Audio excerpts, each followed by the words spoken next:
দিদা চান করবে না? যাবো তো। কখন যাবে চান করতে? ওরকম বসে আছো, যাও চানটা করো। যাচ্ছি, আবার একদিকে ঠান্ডা একদিকে গরম, দিনে গরম রাত্রিতে ঠান্ডা, কি অবস্থা বলো দেখিনি। মুটকিটা কোথায়? মুটকিটা হ্যাঁ মুটকি মুটকি কোথায়? ওটা ঘরে রান্না করছি। তার দিকে আছে মুটকি। গরম জল ছিল, ঠিক আছে, ঠান্ডা করে গরম জল লাগবে।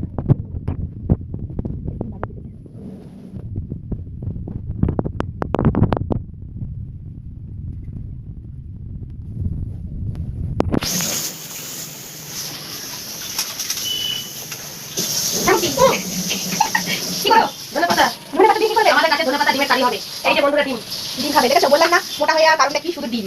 ডিম দেখেছো এত সুন্দর, দেখো এত সুন্দর জিনিস। বন্ধুরা আমার দেখো ভগবান পৃথিবীতে পাঠিয়েছে, যে কদিন বাঁচি খেয়ে পড়েই বাঁচি, আমাদের আর কি বলো। মাথায় ফ্যান করছে। যাই হোক, চললাম মুটকি এখন রান্না করতে। এই দেখো মুটকির জন্য কত সুন্দর সবজি বাজারে এনেছি, তাও পছন্দ না।